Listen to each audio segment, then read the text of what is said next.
पहली यूहन्ना की पुस्तक 2 अध्याय का 15 और 16वां पद। तुम ना तो संसार से और ना संसार की वस्तुओं से प्रेम रखो। यदि कोई संसार से प्रेम रखता है तो उसमें पिता का प्रेम नहीं। क्योंकि जो कुछ संसार में है अर्थात शरीर की अभिलाषा और आँखों की अभिलाषा और जीविका का घमंड, वो पिता की ओर से नहीं परंतु संसार की ओर से है।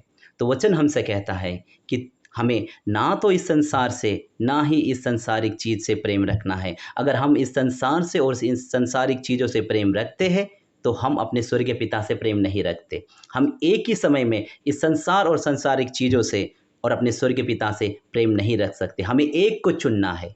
या तो हमें इस संसार को चुनना है या तो हमें उस स्वर्गीय पिता को चुनना है। अगर हम इस संसार को चुनते हैं तो हम अनंत जीवन से दूर हो जाएंगे। तो आज हमें ये सोचना है कि हम हमारे जीवन से किसको खुश कर रहे हैं। इस संसार को खुश कर रहे हैं या अपने स्वर्गीय पिता को खुश कर रहे हैं। हम अपने जीवन से किन की इच्छाओं को पूरा कर रहे हैं, संसारिक इच्छाओं को पूरा कर रहे हैं या अपने स्वर्गीय पिता की इच्छाओं को पूरा कर रहे हैं। वचन कहता है कि तुम्हें हर एक अभिलाषा से बच के रहना है। चाहे वो तुम्हारे शरीर की अभिलाषा हो, चाहे वो आँखों की अभिलाषा हो, तुम्हें इन सब चीज़ों से बच के रहना है क्योंकि ये पिता की ओर से नहीं है। अब वचन हमें ये नहीं कहता है कि हमें इस संसार में एक जीवन नहीं जीना, ऐसा नहीं है। हमें पैसे नहीं कमाना, ऐसा नहीं है। हमें काम नहीं करना है, ऐसा नहीं। हमें घर नहीं बनाना है, गाड़ी नहीं खरीदना, नहीं। हमें इन चीज़ों से प्रेम नहीं रखना है। हमें ये याद रखना है कि हम इस संसार के नहीं हैं। हम एक स्वर्गवासी हैं। हम कुछ दिन के लिए संसार में आए हैं और एक दिन हमें इस संसार को छोड़कर जाना पड़ेगा।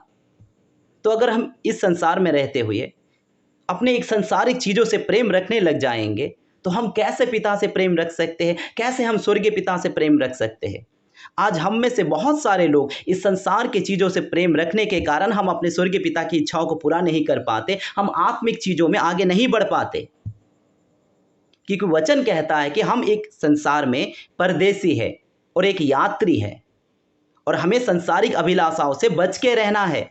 यही हमारा एक आत्मिक युद्ध है कि इस संसार में रहते हुए भी हमें एक आत्मिक जीवन बितानी है, हमें एक धर्मी जीवन बितानी है, हमें एक पवित्र जीवन बितानी है ताकि हम उस स्वर्ग के राज्य के वारिस हो सके।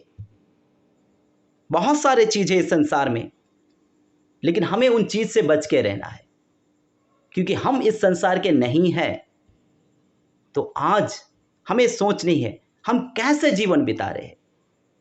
क्या हम उस स्वर्ग के राज्य के लायक हैं? क्या हम कह सकते कि हाँ पिता, मैं तुझसे प्रेम रखता हूं, मैं इस संसार से नहीं पिता, मैं तुमसे प्रेम रखता हूं? क्या हम कह सकते हैं अपने जीवन के द्वारा? देखिए, मैं बार बार कहता हूं, दोबारा कहता हूं, दोबारा कह रहा हूं, प्रभु यीशु मसीह जल कलीसिया को लेने के लिए आ रहा है। यह आखिरी समय है। हम आखिरी समय अपने जीवन को बिता रहे हैं। प्रभु यीशु मसीह जल अपने कलीसिया को लेने के लिए आ रहा है। तैयार हो जाइए स्वर्ग के राज्य में प्रवेश होने के लिए। तैयार हो जाइए अनंत जीवन पाने के लिए, उस मुकुट को पाने के लिए, उस ताज को पाने के लिए तैयार हो जाइए। कहीं समय आपके हाथ से ना निकल जाए।